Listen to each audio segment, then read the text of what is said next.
Attestatsiyaga tayyorgarlikda 17-darsi PaintNet effektlari darsimizni boshlaymiz. PaintNet o'zi nima? Paintdan qanaqa farq bor? Paint ko'pchiligimiz ishlatib ko'rganmiz. Chizish, bo'yash, shakl chizish, kerakli rasmni, keraksiz qismlarini yo'qotib yuborish yoki bo'lmasa kerakli qismni ajratib olish, qirqib tashlash, xullas shunaqa sodda grafik amallarni bajarish uchun mo'ljallangan. PaintNet bo'lsa, o'zini mashhur effektlari orqali rasmni tezlik bilan, masalan, rasmni yuklaysiz, kerakli effekt tanlaysiz, birpasda sizga effektni qo'llab beradi. Nastroykalarni sozlaysiz, bo'ldi, shu bilan rasmni saqlanib qilib olasiz. Sizga tayyor bitta nima edi? Bepul, sodda, oson montaj qilish mumkin bo'lgan grafik muharriri bo'lib xizmat qiladi. Professional rasm, ya'ni grafik montaj qilish mumkin emas. Shunchaki shablonlar orqali yoki bo'lmasa nastroykalarni to'g'rilash orqali osonroq boshqarish mumkin. Xullas, PaintNet shunaqa dastur. Attestatsiyada aynan effekti bo'limi bo'yicha testlar tushadi. Boshqa imkoniyatlari ham bor, lekin faqat effektlarni ko'rib chiqamiz. Effektga kirishda 4 ta bosqichi bor, ya'ni etaplar bor. Birinchisi rasmni biz yuklab olishimiz kerak. Ikkinchisi effekt menyusini ochib turib, bitta bo'lim tanlaymiz, ya'ni 7 ta bo'lim bor. Shulardan birini tanlab, ichidagi o'zimizga kerakli effekt tanlaymiz.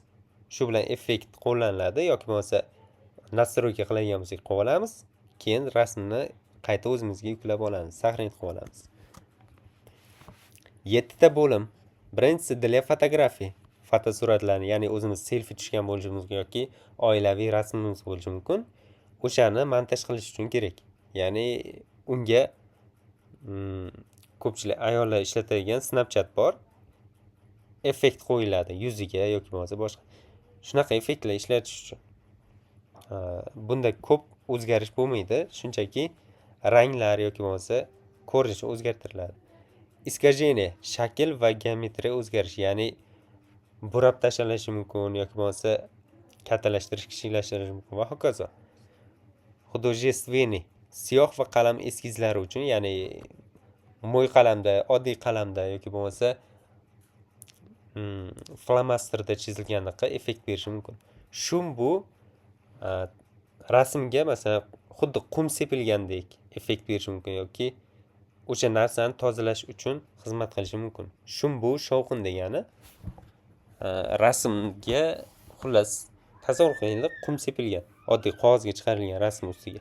Xuddi o'shanaqa ko'rinish beradi. Stilizatsiya, maxsus badiiy usullar, ugzori, to'lqinli naqshlar, ya'ni suvli naqshlar bo'lishi mumkin. Razmiti, xiralashtirish va harakat effektlari. Boshlaymiz. Для fotografiya bo'limidagi effektlarni ko'rish boshlaymiz. Birinchisi vinetka. Agar buni kim ishlatishni bilmasa yoki vinetka nimaligini bilmasa, demak rasm montaj qilmagan degan xulosaga borsak bo'ladi. Rasm montaj qilgan bo'lsa ham deyarli montaj qilmagan. Vinetka bu 4 ta burchakdan ichkariga, ya'ni markazga qarab yaqinlashib boradigan hamda yo'qolib boradigan soya. Qop-qoradan boshlanadi, sekin yo'qolib boradi. Vinetka mana shunday effekt.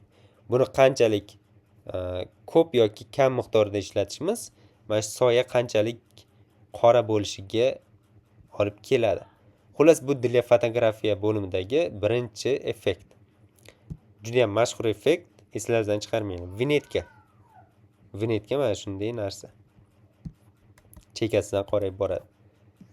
Yorqinlik, shunchaki ikkita rasm kelsa sizga, birinchisi oddiy rasm, oddiy holatda tursa, ikkinchisi yorug'roq bo'lsa, bu aniq свечение effekti. Ya'ni для fotografiya bo'limidagi свечение effekti bo'ladi. Yodlab olinglar ustozlar. Uchinchisi portret. Portret hamma ranglarni faqat oqdan tashqari qolgan hamma ranglarni nisbatan qoraytiradi. Oqni ham o'zgartiryapti. Hamda ozroq nima edi? Shuvab qo'yadi. Rangni bir-biriga yaqinlashtirib qo'yadi. Oqni qaranglar, oq bilan qora sal sarg'ish holatga o'tgan, xullas nima edi? Bu portret, vinetka yoki bo'lmasa bundan keyingi effekt bor. Удаление красный глаз. Mana shunday effektlar asosan odam rasmlari uchun mo'ljallangan. Shuning uchun mana bu rasmda katta farqlarni ko'rsatish qiyin. Xullas, portretda qolgan ranglar, oqdan tashqari qolgan ranglar qoraga yaqinlashtiriladi. Ranglar saqlab qolinadi. Masalan, qizil bu yerda ham qizil, faqat qora qizil. Qoraroq qizil. Bu yerdagi barglari yashil, bu yerda qoraroq yashil. Faqat shunday farqi. Удаление красный глаз ham shunga o'xshaydi, qoraytiradi. Faqatgina e'tibor beringlar, toshlar bir xil. Toshlar umuman o'zgarmagan. Hamda bargi ham o'zgarmagan. Faqatgina qizil o'zgaryapti. Qizil ham qanday o'zgaryapti? Quruq qoraga qarab o'zgaryapti. Bir xilda o'zgaryapti. Buni qaraymiz. Yorqinroq qizil joylari bu yerda ham yorqinroq. Qorong'iroq qizil joylari bu yerda qop-qora. Удаление красный glazda bo'lsa, hamma qizillar deyarli bir xil rangga kiryapti. Yorqinroq yoki bo'lmasa sal qoraroq degan nima yo'q, gap yo'q. Faqatgina qora joylari qora, qizil ko'ringan joylari qanaqa rang bo'lganidan qat'iy nazar bir xil qizil rangda. Sal soyasi bilinadi. Xullas, portret bilan удаление красный glazni adashtirib yuborish mumkin. Bu yerda boshqa rasm kelsa, atribyutdan boshqa rasm kelsa, aynan qizil rang bilan boshqa ranglarga qaraysizlar. Boshqa ranglar ham o'zgaryaptimi? Demak, portret. Hamda o'zini rangini nisbatan saqlab qolayotgan bo'lsa, portret. Agar faqat qizil rang o'zgarayotgan bo'lsa, bu удаление красный glaz. Hamda qizil ham qanday o'zgaryapti? Quruq qoraga qarab o'zgaryapti. Keyingisi искажение bo'limiga o'tdik endi. Для fotografiya tugadi, искажение bo'limiga o'tdik. Birinchisi qavariqlik. Rasm markazdan boshlab yaqinlashganga o'xshaydi. E'tibor beringlar, rasmni chap tomoni, o'ng tomoni o'zgarmagan. Masalan, barglari umuman o'zgarmagan. O'ng tomon o'zgarmadi, endi chap tomonni qaraymiz. Chap tomondagi atirgul barglariga qaranglar. Qizil barglariga o'zgarmagan. Endi mana shu gulini o'ng tomoniga qaraymiz. Gulini o'ng tomondagi aynan mana bu barglari. Mana. Chap tomondagi rasmda kichkinaroq, o'ng tomondagi rasmda sal cho'zilgan. Xuddi shu narsa qavariqlik effekti bo'ladi. Demak, bitta xulosa qilib olinglar. Qavariqlik qachon bo'ladi? Qachonki rasm ko'zingizga deyarli hech qanaqa o'zgarmagandaqa ko'rinsa, qavariqlik effekti bo'ladi. Ikkita rasmni qo'yib qo'yibdi. Ikkalasi rangi ham, holati ham deyarli umuman o'zgarmagan. O'sha qavariqlik bo'ladi. Faqatgina yaxshilab e'tibor berilganda markazi sal kattalashganga o'xshaydi. Bu ruschasi выпуск лоск, ya'ni искажение bo'limidagi выпуск лоск. Buni prosta yodlab olish kerak. Yodlab olgandan keyin qayerga qanaqa effekt qo'llanilganini xayolingizga keltirasiz, keyin uni ruschasini topib belgilaysiz. Xohlasangiz birdaniga qavariqlik deb emas, выпуск лоск deb yodlab oling. Shunda o'ziga ham oson bo'ladi. Keyingisi burash, ya'ni mana bu effekt boshqa effektlar bilan adashtirib yuborish mumkin emas. Shunchaki rasmni, har qanday rasmni markazidan burab yuboriladi. Xuddi tasavvur qilinglar, salfetka yoki bo'lmasa to'shalgan dasturxon deb tasavvur qilinglar. Markazidan ushab turib, burasa qanaqa effekt hosil bo'ladi? Xuddi shunaqa effekt hosil qiladi. Ruschasi skruchivanie. Shunchaki skruchivanie, markazdan buralgan rasm. Искажение bo'limidagi keyingi effekt botiqlik. Buni men o'zim ham ishonmadim. Botiqlik deganda biz o'rganib qolganmiz. O'rtasi uzoqlashgan bo'ladi. Bu yerda ham aytadi. Markaz ichkariga botgandek ko'rinadi. Menga ham shunaqa effekt xayolimga kelgandi, lekin testlarda aynan mana bunaqa ko'rsatiladi. Nima uchun bunaqa ko'rsatilishi men hozir ko'rsataman. Mana Googledan qidirib ko'ramiz. PaintNet Vipus Vimyatini. Aynan Vimyatini effektini qidirib ko'rganimizda mana Vimyatini nastroyka qilinyapti. Sherni rasmi. Xo'p, original holatda mana bunday. Mana bu Skruchivani effekti, markaz burilgan. Mana bu xo'p, kristallizatsiya ham Vimyatiniga o'xshab ketadi mana. Vimyatini bilan kristallizatsiyaning farqi. Kristallizatsiya marmeladga o'xshab qoladi. Vimyatini bu mayda nuqtalarga bo'lib turib xiralashtirgandaqa effekt beradi. Ya'ni banyani derazasini tasavvur qilasizlar o'sha paytda. Vimyatini, ya'ni qaysi bo'limda? Искажение bo'limida Vimyatini effekti. Banyani derazasini tasavvur qilasizlar. Kristallizatsiyada bo'lsa marmeladni tasavvur qilasizlar. Endi menga shunaqa tuyuldi. Boshqalarga qanaqa tuyuladi bilmayman. Xo'p. Buni ham ko'rdik. Botiqlik Vimyatini искажение bo'limida. Искажение bo'limining oxirgi effektlaridan yoki balkim bundan keyin ham bordir. Xullas, искажение bo'limidagi keyingi effekt. Steklaniya plitka. Shunchaki esda qolarli nom, esda qolarli effekt. Yodlab olish ham qiyin emas. Buni tanib olish ham qiyin emas. Shunchaki to'yxonalarda bor bunaqa oynalar, ba'zilarini uyda ham bor. Bunaqa plitkaga ajralgan, ya'ni bo'laklarga ajralgan oyna. Steklaniya plitka. Ruschasi ham aynan shu so'zdan kelib chiqqan. Искажение keyingi effekti morfologiya.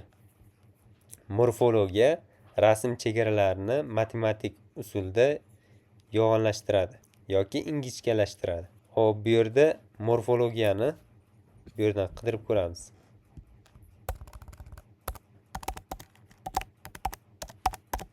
Bu effekt menga uni eslatyapti. Kechqurun olingan rasmni orqa fonimizni masalan lampochkalar bo'lsa, har tomonga nurini sochib beradigan effektga o'xshab ko'rinyapti ko'zimga. Xullas, xiralashtirishda ham boshqa bo'limda ham xiralashtirish bor. Ya'ni oxirgi bo'limimizda ham xiralashtirish, ya'ni blur deydi inglizchasi, razmiti ruschasi. Razmit degan xiralashtirish effektlari bor. O'shalar bilan taqqoslab ko'ramiz. Hozircha men izoh bermay o'tib ketaman. Oxirida qaytib kelamiz 9-effektga. Xullas, xiralashtirish morfologiya, искажение bo'limida. Kristallash, xuddi men hali aytgandek, marmeladga o'xshagan effekt hosil qiladi. Ya'ni rasmimizni mo'y qalamda chizilgan holatda ustiga suv quyib tashigandaqa effekt hosil qiladi. Suv quyilib ketsa, ranglar sochilib ketadi bir-biriga. Aralashib ketadi. Shunaqa effekt hosil qilyapti. Mozaikaga ham o'xshab ketadi bir qarashda, lekin boshqacha effekt. Kristallizatsiya, искажение bo'limida. Искажение bo'limidagi iney degan effekt bu ham juda ham ko'p adashtiradi odamni. Ya'ni xuddi xiralashtirgandaqa razmitiga o'xshagan effekt hosil qilyapti. Bu yerda adashib razmitini tanlab olish mumkin testlarda. Ya'ni aynan ana shu iney degan effektni ko'rsatish uchun testlarda Amir Temurning haykali ko'rsatilgan. Atirgul emas, Amir Temur haykali. Bu qirov effekti. Ya'ni tuman tushsa, mana shunaqa xira ko'rinadi hamma yoq. O'sha effektni beradi. Iney. Buni ham taqqoslab ko'ramiz. Iney, morfologiya va razmitini taqqoslab ko'ramiz. Siyoh eskizi, ya'ni nabrosok tushu. Bu aynan mana toshga bo'rtma shaklda chizilgan rasmga o'xshaydi. Masalan, tosh qolgan qismlarini olib tashlansa, o'rtada kerakli qismni o'zi qolsa, mana shunaqa effekt bo'ladi. Nabrosok tushu bu nomiga qanaqadir menga mos-mastaqa tuyuladi. Mana shu effekt nomi siyoh eskizi. Chunki siyohga emas, ko'proq toshdan bo'rtib chiqib turgan naqshga o'xshaydi. Oldin o'zim ham ishlatardim. Kerakli effekt ham emas. Nomi ham ko'rinishiga mos emas. Siyoh effekti. Eskizi. Bu endi keyingi bo'limga o'tdi. Художественный bo'limiga. Eskizlar bo'limi. Xo'p, bu ham esda qoladi. Oddiygina qalam bilan chizilgan. Nomi ham mana karandash. Nabrosok karandashov. Qalam bilan chizilgan effekt. Qiyin emas. Ko'p to'xtalmaymiz. Endi mana xiralashtirishning yana bir ko'rinishi. Mediana. Shum bo'limiga o'tdik endi. Bu yerda художественныйda 2 dona effekt ko'ryapsiz. Bittasi nabrosok tushib, ikkinchisi nabrosok karandashov. Shunchaki nabrosok degan nomni eslab qolinglar. Bittasi karandash, bittasi tush. Shulardan ikkitasidan bittasi tushi mumkin yoki adashtirib yubormaslik uchun bu aynan mana shunaqa effekt ekanligini eslab qolish yetarli. Buni boshqa effekt tushsa, noto'g'ri javob sifatida chiqarib yuboramiz. Endi mediana. Mediana mana shunaqa nimaga o'xshab ketadi? Kristalizatsiyani aytdimmi? Kristalizatsiya. Ustiga suv quyilib ketgandaqa dedim. Lekin bundan ko'ra mana bu o'sha effektga o'xshaydi. Ustiga suv quyilib ketganda. Mediana. Tasvirdagi shovqinni kamaytirib, rasmni silliqlaydi. Ya'ni medianani nimaligini tasavvur qilmoqchi bo'lsanglar, qizlar ko'proq ishlatadi. Yuzni tiniqlashtirish effektini ishlatadi. Masalan, yuzi xunuk bo'lishi mumkin yoki bo'lmasa, endi xunuk qizlar bo'lmaydi, o'zi kechirasizlar. Yuzda toshmalar, sepkillar yoki bo'lmasa qanaqadir husnbuzarlar bo'lishi mumkin. O'shalarni ko'rsatmaslik uchun shunaqa medianaga o'xshagan, yuzni silliqlaydigan effekt ishlatishadi. U aynan kerakli qismlarni xiralashtiradi, o'sha effektlar. Lekin bu mediana butun rasmni xiralashtiradi. Xo'p, shum bo'limidagi keyingisi. Добавление shuma. Shunchaki mana bunaqa qumga o'xshagan zarrachalarni qo'shib chiqadi rasmga. Menimcha umuman keraksiz effekt. Qayerlardadir kerak bo'lishi mumkin, yana bilmadim. Добавление shuma mana shunaqa effekt hosil qiladi. Bu ham juda ham eslab qolish oson bo'lgan effekt. Endi stilizatsiyaga o'tdik. Mana bunaqa nima edi? Rasmni chekkalariga neon effekti beradi. Neon nimaligini kim bilmaydigan bo'lsa, qorong'ida LED lampalari yonib tursa, yozuvli. O'sha neon yozuv hisoblanadi. Masalan, reklama bo'lishi mumkin yoki bo'lmasa qaysidir magazinning nomi bo'lishi mumkin. O'shana qorong'u holatda boshqa ranglardan ajralib turadigan yorqin rang, neon rang bo'ladi. Xullas, подсвечение края. Подсвечение so'zini eslaganda o'sha magazinlarni yonib turadigan nomlarni eslanglar bo'ldi. Ayniqsa neon effektlari nimada? Yaponiyada, Koreyada juda ham ko'p ishlatiladi. Ko'chalarda, shaharlarda, reklamalarda juda ham ko'p ishlatiladi. Подсвечениеni eslab qolinglar, neonga o'xshagan effekt. Xo'p, keyingisi. Eskiz. Eskiz shunchaki rasmni chegaralarini qalin chiziqda chizadi, ichini bo'yab tashlaydi. Istalgan rangda bo'yashi mumkin. Mos bo'lmagan rangda ham bo'yashi mumkin. Shunchaki chekkasi qalin bo'yaladi. Mana shu bilan karandashdan farq qiladi. Karandashda rasm aniq chiziladi. Ya'ni mana bu yerdagi soyalari, xullas qalamda aniq chiziladi. Eskizda bo'lsa faqat chegarasi aniq chiziladi, ichi bo'yab tashlanadi. Xo'p, stilizatsiya tugadi. Uzor bo'limiga o'tdik. Bu to'lqinlarni ko'rsatadigan bo'lim. Bu yerda turbulentnost degan effekt bor.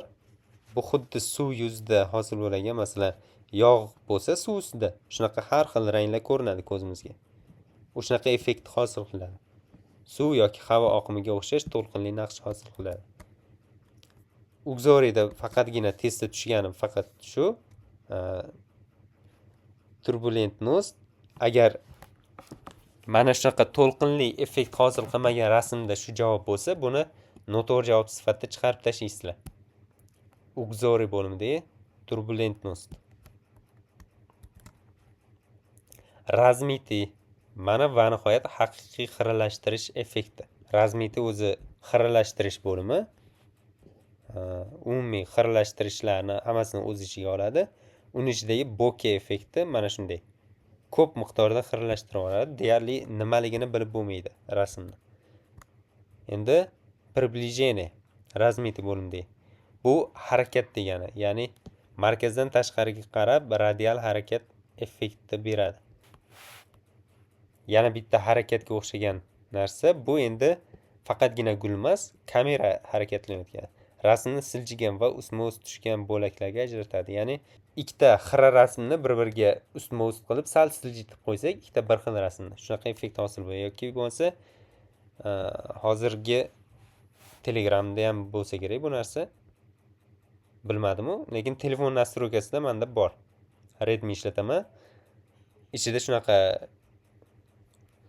tepaga, pastga, yon tomonlarga siljitish mumkin bo'lgan rasmni xuddi shunaqa kamera harakatlanib rasmni xiralashtirganidek effekt beradi. Xo'p, endi ro'yxatni ko'ramiz. 21 ta effektni qaysi bo'limdaligi. Для fotografiyada vinetka, свечение, portret, удаление красный glazni ko'rdik. Vinetka 4 ta burchakdan qoraytirish effekti, свечение yorug', ya'ni oqartirish effekti, portret bu faqatgina rang ishlatilgan joylarni nima edi? Sal qora holatga o'tkazadi, oqdan tashqari. Qoraroq qiladi. Удаление красный glaz bo'lsa, aynan qizil rangni quruq qora rangga aylantiradi. Искажение bo'limi выпуск bu qavariqlik effekti, ya'ni rasm markazini sal yaqinlashtiradi. Deyarli hech nima bilinmaydi rasm o'zgarganida, faqat markazda salgina kattalashish bo'ladi. Скручивание bu markazdan burama effekti hosil qilingan rasm. Vymyatini bu botiqlik effektini beradi, ya'ni botiqlik deganda ham biz tasavvur qilgan botiqlik emas. Vymyatini. Xo'p. Mana. Vymyatini. Mana bunaqa effekt beradi. Xuddi banyamizni nimasini tasavvur qilamiz dedim, shishasini. Stiklenniy plitka bu bo'laklarga bo'lingan, to'rtburchak bo'laklarga bo'lingan oyna effekti. Morfologiya xiralashtirish, kristallizatsiya ham xiralashtirish, faqat kristal holatda xiralashtiradi. Iney, tuman. Va hokazo qolganlarini ham ko'rib chiqasizlar. Mana jadvali, skrinshot qilib olsanglar ham bo'ladi. Endi test strategiyalarini ko'ramiz. Rasmga qarab topish. Avval ko'rinishni aniqlang, keyin bo'limni eslang. Oxirida menyu yo'lini tanlang. Xo'p, menyu yo'li oson. Bosh effekt bilan boshlanadi. Agar effekt berilmagan bo'lsa, u ahamiyatsiz xullas. Xo'p, buralgan rasm ko'rdik. Nima strategiya bo'yicha birinchi. Effekt nomini eslab olsak, скручивание effekti. Скручивание effekti bu искаженияda joylashgan. Xo'p, qora aniq chiziqni ko'rdik. Bu nabro'zok tush, ya'ni xuddi toshdan bo'rtib chiqqan naqshdek. Художественныйni ko'rdik. Yo'q, художественный bo'limda joylashgan nabro'zok tushi. O'zi ikkita narsa bor dedik. Nabro'zok karandash bilan nabrosok tushi. Dumaloq nurli fon ko'rdik. Xo'p, dumaloq nurli fon. O'zi bu yerda noto'g'ri aytib o'tibdi. Bokeh bu umuman xiralashtirib yuborish effekti. Butun rasmni bir-biriga ranglarni aralashtirib xiralashtiradi. Bu bokeh. Razmiti bo'limdagi bokeh effekti bo'ladi. Xo'p, yakuniy xulosa qilamiz. Shu bilan videoni tugatamiz. Shu yakuniy xulosadan oldin platformani ham ko'rsak bo'ladi. Platforma bilan men hozir tushuntirganimni qanaqa farqi bor. Platformada hozir yozayotgan videomiz bu yerda joylashgan bo'ladi. PaintNet nima va uni Paintdan nima farqi bor? Men og'zaki tushuntirgan narsam, men o'zim bilgan narsani tushuntirdim. Lekin mana bu yerda to'liq mavzu bo'yicha tushuntirilgan. Ketma-ket. Effektlar menusiga qanday kirish mumkin? Bu qadama-qadam tushuntirilgan. Xo'p, keyin для fotografiya bo'limida bu yerda bo'lim haqida gap ketgan, keyin birinchi vinetka haqida to'liqroq ma'lumot berib o'tilgan. Vinetkani ko'rinishi katta qilib ko'rsatilgan. Mana vinetka для fotografiya bo'limida joylashgan deb eslatma qilib ketyapti. Keyingi effekt va hokazo effektlar ketgan. Bu yerda har bitta bo'limdan keyin o'shalarni bir qator eslab ketish uchun ta'siri bilan birga aytib o'tadi. Vinetka ruschada vinetka deb yoziladi. Mana chetlarini qoraytiradi, markazga urg'u beradi. Ya'ni chetlarini qoraytiradi-da, bizning e'tiborimizni markazga qaratadi. Va hokazo ikkinchi bo'lim shunday qilib har bitta bo'lim pastda jadval bilan birga keltiriladi. Shunda yana ham eslab qolishimiz yaxshi bo'ladi. Pastda testlar har bitta bu yerdagi effektlar bo'yicha, masalan, mana bu qaysi effekt? Shunchaki matnni o'qishimiz ham shart emas. Xo'p, oxirini o'qib qo'ysak bo'ladi. Qaysi javobda ushbu effekt qo'llash amali ketma-ketlik to'g'ri berilgan. Xo'p, bu yerda удаление красный глаз effekti ishlatilyapti. Faqat qizil o'zgaryapti. Удаление красный глаз topib olamiz. Mana красный глаз для fotografiya bo'limi deyapti. To'ppa-to'g'ri. Mana shu javob. Tekshiramiz. To'g'ri. Mana shunday qilib testlarni ishlab mavzularni o'zgartirish mumkin. Bu yerda keyingi mavzumiz muhim atamalar bo'lgan. Bunda rasm yo'q. Faqat video tushuntirish bo'ladi, test tushuntirish bo'ladi videosi. Mana shular bilan o'rganish mumkin. Har bitta atamani ma'nosi, o'sha atamalar qayerdan kelib chiqqanligi hammasi yoritilgan. Bu katta mavzu. Qolgan mavzular 100 balllik sistemada baholansa, testlari bu mavzuniki 200 ballik sistemada baholanadi.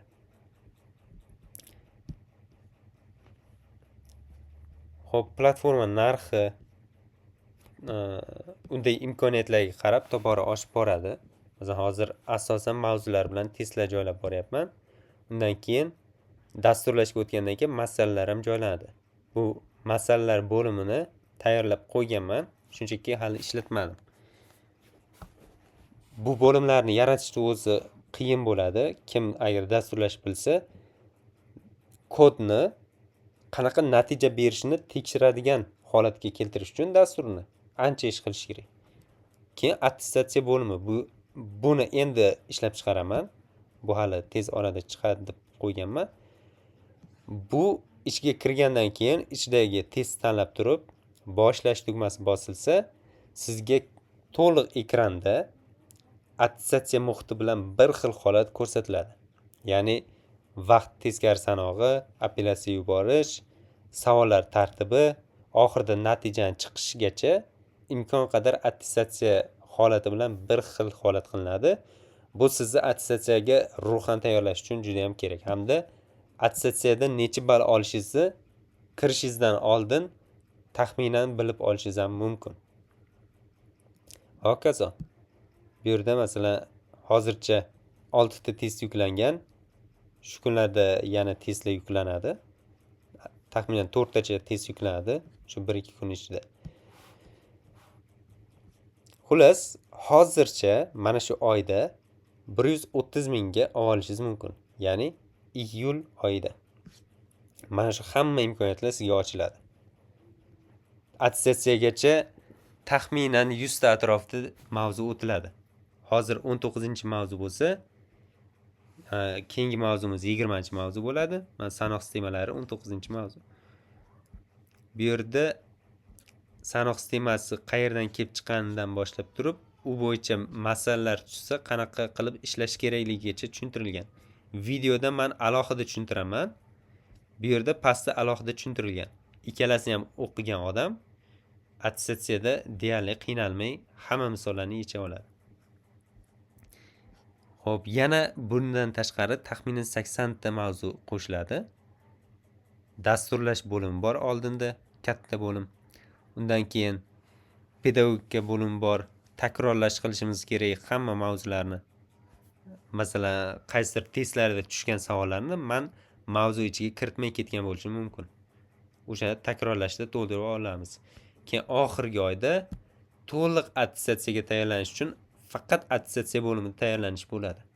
Hammasiga ulgurish uchun 4 oy vaqt ajratish kerak. Shunda juda ham katta natija ola olasiz platformadan. Agar bir oyda hammasini o'rganib chiqaman desangiz, bu juda ham qiyin, o'ziga ham nagruzka bo'ladi. Esingizda qolishi ham ehtimoli pasayadi. Agar 4 oy davomida o'rganib boradigan bo'lsangiz, attestatsiyagacha uzog'i 3 oy. Hamma bo'limlarni ketma-ketlikda mavzulashtirilgan holatda joylaganman. Ketma-ket o'rganib borsangiz, yaxshi esingizda qoladi. Endi umumiy xulosaga qaytamiz. Hop. Umumiy xulosa attestatsiya testlarida nomi, bo'limi, ta'siri bo'yicha mana shu attestatsiya testlarida tushadigan aynan o'sha effektlarni ko'rib chiqdik. Hop, har bir effektni shu uchlik bilan yodlang. Attestatsiya savollarida javobni teskari tekshiring. Ya'ni birinchi bo'lib turib qaysi effektligini bilish kerak. Men hozir sizlarga krasniy glas testini ishlab ko'rdim. Effekt ko'rdim, birinchi bo'lib xayolimga krasniy glas keldi. Udalit krasniy glas. O'shani javoblardan topdim. Agar udalit krasniy glas ikkita variantda kelgan bo'lsa, men для fotografiya degan bo'lim bor bo'lgan javobni belgilardim. Keyingisi xato bo'lardi. Albatta boshi effekti degan boshlanish nuqtasi bilan boshlanadi. Agar u yozilmagan bo'lsa, shunchaki ahamiyatsiz. Hammaga rahmat e'tiborlaringiz uchun. Keyingi darslarda ko'rishguncha. Buni ikkinchi qismi ham bo'ladi. Ikkinchi qismi aynan shu mavzu bo'yicha testlarni ishlab ko'rib, men tushuntirib o'taman.